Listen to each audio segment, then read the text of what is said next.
ahora nos acompaña la doctora Gina González Robledo. Ella nos va a hablar de cómo mitigar la cardiotoxicidad. Doctora Gina, ¿de cuánto tiempo dispongo? Recordemos que la doctora Gina es cardióloga, especialista en falla cardíaca de la Universidad de Zurich, Suiza. Actualmente es la coordinadora de la Clínica de Falla Cardíaca del Hospital Universitario Fundación Santa Fe de Bogotá y es profesora asistente de las universidades Los Andes y El Bosque. Es expresidenta del capítulo colombiano de cardio-oncología y miembro del Consejo Suramericano de Cardio-Oncología. Bienvenida, doctora. Hola Karen, buenos días y buenos días para todos. Primero pues agradecer esta oportunidad de compartir este panel pues tan selecto que tienen en la mañana de hoy, en representación por supuesto de nuestro capítulo colombiano de cardio-oncología que pues tiene una puesta en marcha desde 2016 y que a todos los invito desde este momento a estar vinculados en este grupo de trabajo que va creciendo cada vez más. Entonces, en este tema de hoy, pues, ¿cómo mitigar la cardiotoxicidad y de cuánto tiempo dispongo? Uy, perdón que se quedó bloqueado. Básicamente lo que quiero es pues dejar un primer mensaje y es que la cardiotoxicidad podemos mitigarla en cualquier momento a lo largo de todo el seguimiento de nuestros pacientes y vamos a ver por qué. Entonces, siempre hay tiempo para ello.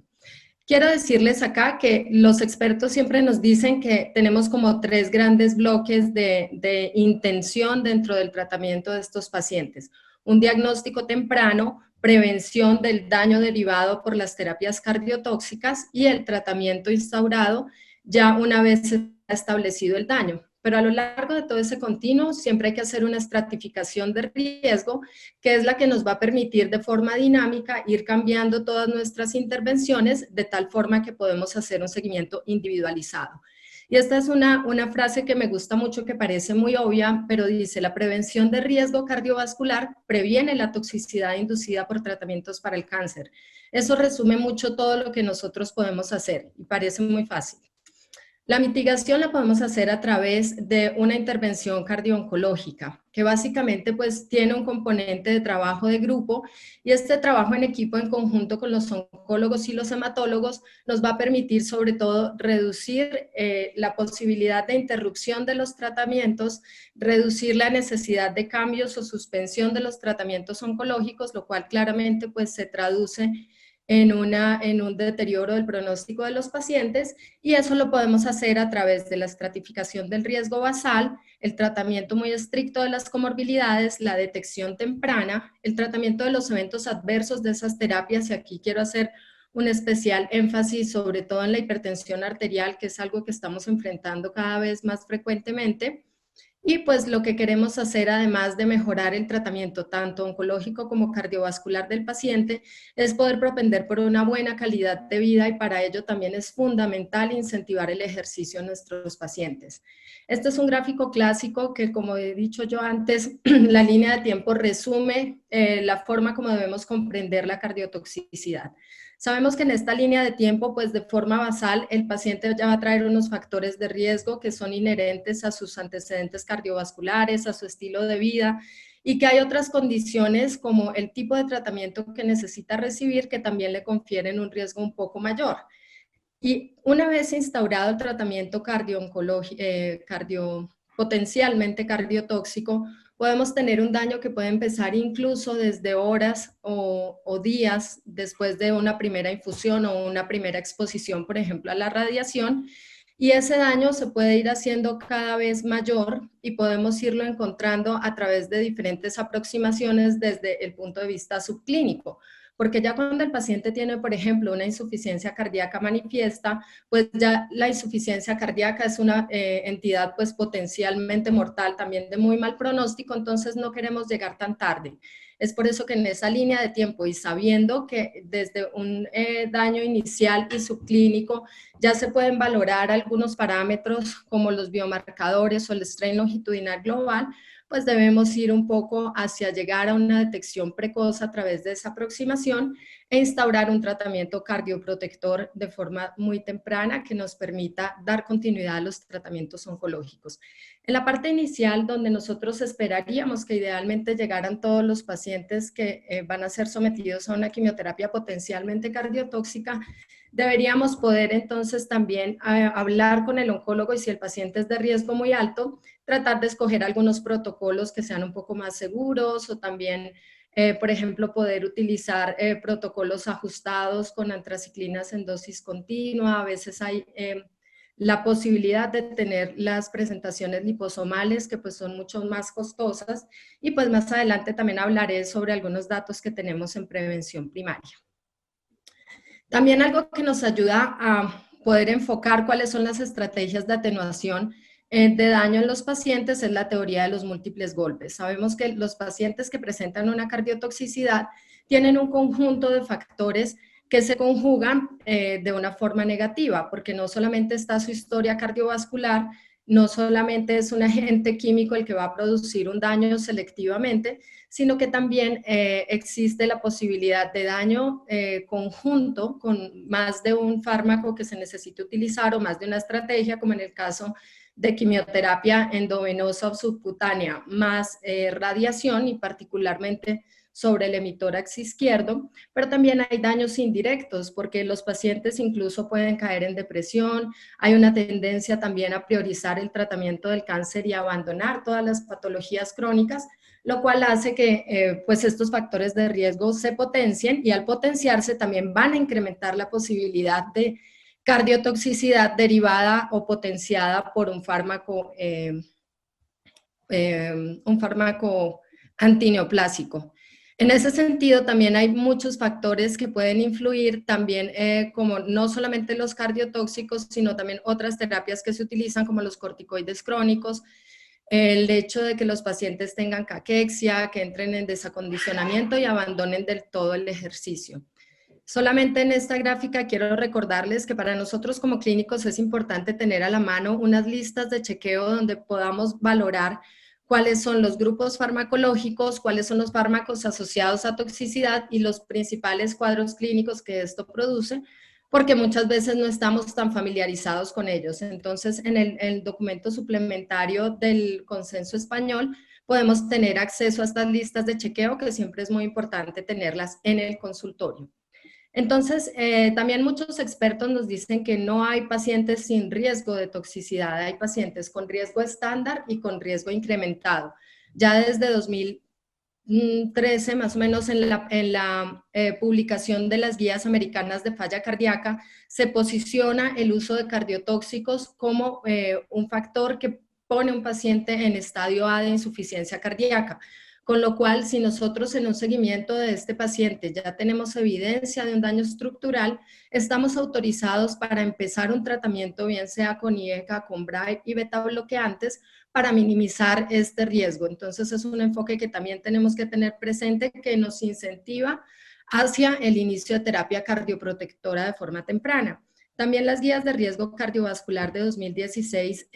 siempre nos dicen que pues tenemos que hacer en la evaluación inicial y en la evaluación también sucesiva de estos pacientes la valoración de riesgo cardiovascular a través de las escalas, porque eso también nos permite tener unas metas mucho más cercanas. Entonces, cualquier paciente que vaya a recibir una terapia potencialmente cardiotóxica tiene este escenario de riesgo basal. Los pacientes con riesgo incrementado son pacientes que ya tienen cardiopatía estructural, una enfermedad cardíaca diagnosticada, como las que se pueden ver en esta lista del position de la Sociedad Europea. Y también hay unos factores de riesgo que son inherentes pues, a condiciones demográficas como los pacientes con edad avanzada, 60, 65 años y mayores, pacientes que son diabéticos, diabéticos, hipertensos, con hiperlipidemia, y otro, pues muy importante, es el tratamiento previo de un cáncer, porque hay pacientes que no solamente tienen una exposición puntual a terapias potencialmente cardiotóxicas, sino que ya traen dentro de esos múltiples golpes otro tratamiento anterior que también va a recaer sobre mayor riesgo en este momento. La asociación de varios cardiotóxicos como antraciclina y radiación, que son frecuentes, por ejemplo, en las pacientes que van a tratamientos de cáncer de mama, pues también va a incrementar ese riesgo y por eso estos pacientes tienen que ser valorados idealmente por cardiología antes de ofrecer las terapias, sobre todo para poder establecer unos grados de intervención, poder saber cuáles son las metas en el corto plazo, ir mitigando todos los efectos adversos que pueden hacer que eventualmente se requiera la suspensión o el aplazamiento de alguna de las terapias y poder establecer una terapia cardioprotectora muy temprana y esto en función del riesgo. Entonces, como no podemos hacer una intervención tampoco tan intensiva a un gran número de pacientes, tenemos que hacerlo de una forma individualizada y para eso también apoyarnos en biomarcadores como el NT-proBNP y la troponina en estos pacientes con cardiopatía va a ser de mucha utilidad. Hay que ser lógicamente mucho más agresivo con el control de los factores de riesgo. Esto es casi como cuando estamos tratando a nuestros pacientes con cáncer y pues la terapia cardioprotectora debe ser establecida incluso reemplazando otro tipo de terapias que a veces encontramos como hipertensos que traen amlodipino, nifedipino, tratar de poner ese tratamiento con los medicamentos que conocemos tienen beneficio con nuestra evidencia clínica disponible y el seguimiento estrecho de la función ventricular, que también pues va a ser de acuerdo a la disponibilidad de nuestros recursos y a la necesidad de intensidad de tratamiento individualizado de ese paciente. En términos generales, ya para los pacientes que van a ser monitorizados de forma crónica, pues también ustedes ahora desafortunadamente yo no pude conectarme a las charlas anteriores, pero sé que han tocado ya a profundidad el tema de las imágenes. Entonces, pues en este sentido voy a hablar un poco más de los biomarcadores, porque como veíamos en la línea de tiempo, cuando ya hay caída de la fracción de eyección, ya es una fase más tardía, el strain longitudinal global antecede esa caída de la fracción de eyección y nos puede mostrar un daño incluso preclínico, y así también los biomarcadores, principalmente troponina y NT-proBNP. Si bien hay muchas publicaciones, tampoco tenemos todavía una evidencia tan robusta como la que nos gusta en cardiología, pero vamos a resumir un poquito de lo que tenemos en la evidencia clínica actual. Es importante precisar, como dije antes, que el paciente ya con la cardiopatía establecida, pues aquí tiene mucho más valor esta aproximación con los dos marcadores. No parece ser así para todo el grueso de pacientes, pero lo que sí es importante es saber que nos suministran información complementaria y que en su conjunto con la valoración clínica, con las imágenes y con todo lo que ya hemos hablado, pues puede ayudarnos a precisar el diagnóstico y a establecer intervenciones efectivas de forma temprana. Este es un artículo publicado en 2015 que es muy interesante porque no es de pacientes con cardiotoxicidad, sino pacientes que son naive para terapias de cáncer. Entonces ellos miran en estas poblaciones troponina y BNP y encuentran que basalmente en la mitad de los pacientes, tanto uno como del otro, se encuentran elevados estos biomarcadores. Y luego valoran a lo largo del seguimiento, varios años después, que hay una relación negativa en la supervivencia de los pacientes que ya tenían los biomarcadores elevados. Entonces, pues esto también es importante porque previamente ya pues se ha mencionado que existe como una cierta confusión o algo sobre lo cual no tenemos todavía respuesta de si es un efecto del cáncer sobre el corazón o qué nos está diciendo esto en los pacientes que basalmente tienen una alteración de estos biomarcadores. Sabemos que hay una interacción bidireccional entre cáncer y corazón y no solamente son los fármacos quimioterápicos los que pueden reflejar este tipo de daños, sino que incluso muchas sustancias y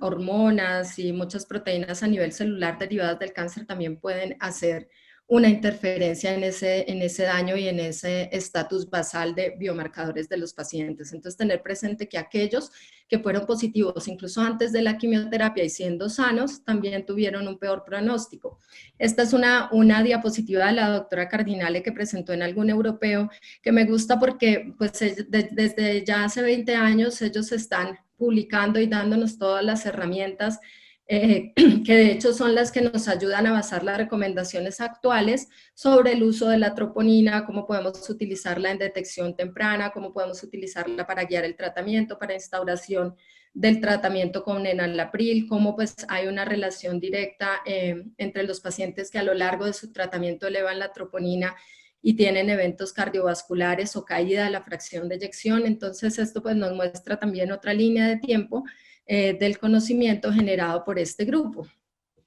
En el caso de esta publicación, que es de 2004, ellos recogen 703 pacientes que fueron sometidos a dosis altas de antraciclinas con diferentes tipos de cáncer, diferentes esquemas, y pues lo que quieren es valorar cómo se comporta esa troponina de forma temprana y tardía con relación al tratamiento de quimioterapia, y establecen como 3 categorías que nos ayudan a perfilar de alguna manera el riesgo, porque los pacientes que tienen troponina positiva de forma basal, que posteriormente continúa siendo positiva, son los que tienen peor pronóstico relacionado con eventos cardiovasculares y caída de la fracción de eyección. Negativos son pacientes que tienen un perfil un poco más benigno, por así decirlo, entonces también esa posibilidad de daño, y pues son publicados también de hace mucho tiempo. Esta es una publicación del mismo grupo donde también hacen un tratamiento de intervención con enalapril guiado por troponina, es decir, los pacientes que iban positivizando la troponina los exponían a tratamiento, y se dieron cuenta que estos pacientes que recibían el tratamiento cardioprotector basado en este biomarcador tenían una menor caída de la fracción de eyección a lo largo del tiempo, y también menor posibilidad de eventos adversos cardíacos como muerte súbita, como falla cardíaca, arritmias. Esta es otra publicación donde también nos habla de los biomarcadores, particularmente pues de la troponina como predictor de toxicidad cardíaca por trastuzumab. Estas pues eran pacientes que previamente ya estaban sometidos a uso de antraciclinas porque ya venían con un tratamiento previo. Y pues es muy importante, ellos hicieron pues troponina pre y postdosis, hacían la valoración del eco y encontraron que la toxicidad es más común en los pacientes que tenían troponina positiva versus los que tenían troponina negativa. Y algo importante es que también nos mostraba en ese perfil de paciente con troponina positiva que era menos probable que se recuperara la disfunción cardíaca a pesar de la terapia establecida. Recordemos que pues clásicamente se ha dicho que la toxicidad por trastuzumab es reversible. Este es otro estudio que nos demuestra o ratifica un poco esta misma posición de la troponina como predictor de riesgo. También intentan evaluar el NT-proBNP, sin embargo con NT-proBNP hay muchos menos datos y los datos no son tan conclusivos, pero en los pacientes que además tienen después de tratamiento, que basalmente tenían un NT-proBNP negativo y después de tratamiento lo positivizan, también encuentran que tiene mucha más relación con la expresión clínica de toxicidad por trastuzumab. Entonces son datos importantes. Sobre NT-proBNP también hay muchos estudios, sin embargo son muy heterogéneos los datos porque los puntos de corte son diferentes, los esquemas son diferentes. A veces, claro, también están metidos muchos cánceres y muchos esquemas distintos, entonces no está como tan claro cuál sería la indicación en el paciente, por ejemplo, naïf para una quimioterapia o en los pacientes que no han tenido ninguna cardiopatía. Sí es más útil, como lo dije antes, en los pacientes con cardiopatía establecida. Sobre strain longitudinal global, pues ya hablaron en la sesión anterior, pero acá quería pues mostrarles este trabajo que también relaciona la evaluación temprana de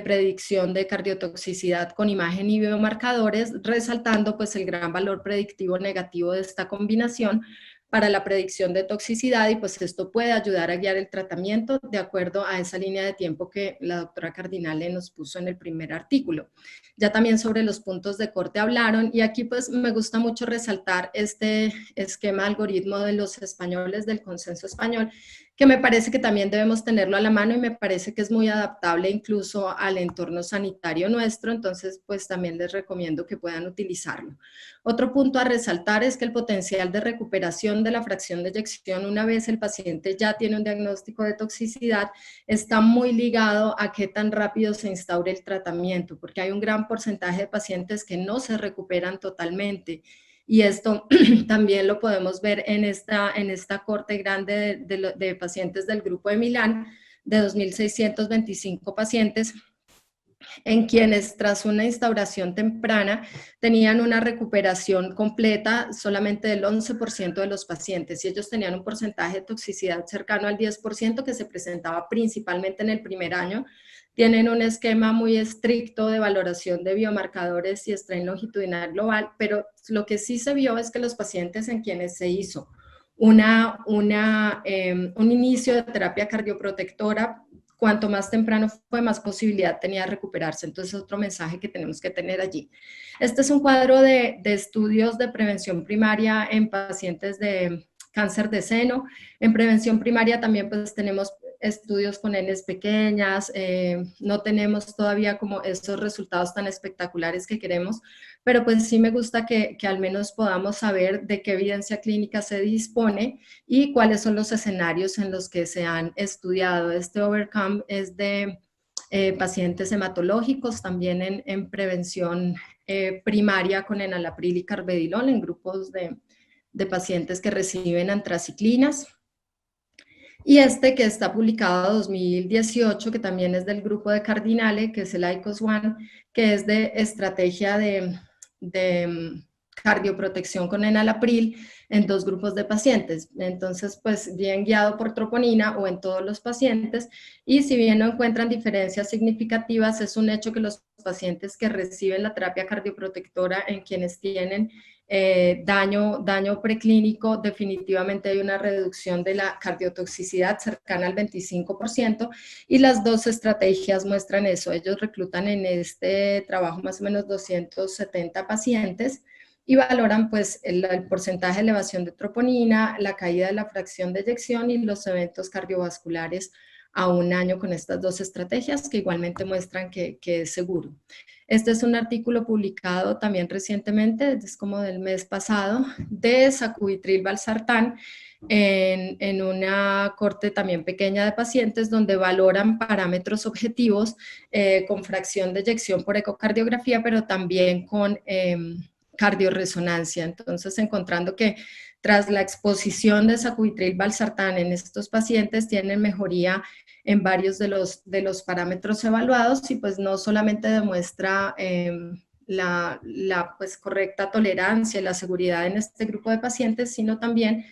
estos parámetros de beneficio, al menos desde el punto de vista de las imágenes y también de los biomarcadores. Ya cuando el paciente tiene falla cardíaca, pues realmente tenemos que caer en el algoritmo de falla cardíaca de las sociedades. Aquí es importante que la aproximación probabilística también de la Sociedad Europea nos dice que la exposición a cardiotóxicos o radiación ya hace probable que este paciente tenga falla cardíaca. Y finalmente quiero mostrarles aquí parte de una publicación de la actividad tras los 5 años de experiencia de Hospital Royal Brompton, donde pues ellos también tienen unos cuadros que pueden ser adaptables a nuestra práctica clínica porque nos ayudan como a perfilar qué condición tiene el paciente, cuál es el tratamiento que recibe, cuáles serían posiblemente las estrategias de seguimiento y cómo debemos hacerlo, y también tienen un score de clasificación de toxicidad que va desde una toxicidad que es temprana, que es solo expresada de forma molecular, hasta una toxicidad que ya tiene cambios en las imágenes o ya disfunción ventricular, bien sea asintomática o sintomática, y también nos ayuda a mirar cuáles pueden ser las estrategias de mitigación. Este pues es un artículo. Doctora Gina, ¿tenemos un minuto? Sí, ya estoy terminando. Le puede ayudar a uno a planear bien su estrategia local. Las metas de control básicamente son las que son parecidas a los pacientes isquémicos, y aquí este último mensaje va con relación al ejercicio y a los beneficios incuestionables que tiene tanto en la tolerancia a la quimioterapia como en la mejoría cardiovascular. Esa es la única estrategia que va contra la teoría de los múltiples golpes, es decir, que puede mitigarla. Ya hay estudios incluso que valoran consumo pico de oxígeno en pacientes que reciben quimioterapia llevados a unos parámetros de entrenamiento en pacientes de cáncer de seno, y también esta publicación que también nos ayuda muchísimo con listas de chequeo de cuándo podemos empezar el ejercicio en los pacientes oncológicos. Este es para cáncer, también hay otra publicación de los australianos. Con esta última imagen solo quiero decir que cuando se tienen que tomar decisiones de suspender o cambiar una terapia una quimioterapia, tenemos que hacerlo de manera multimodal, que supongo que ya lo hablaron. Entonces, como conclusión, hay un antes, durante y después donde siempre podemos intervenir para ayudar a estos pacientes. Muchísimas gracias. Muchas gracias, doctora Gina, por tan excelente exposición. Y pues bueno, no es, es muy difícil definir hasta cuándo tenemos tiempo y cómo podemos mitigar este impacto tan importante de la cardiotoxicidad. Muchísimas gracias.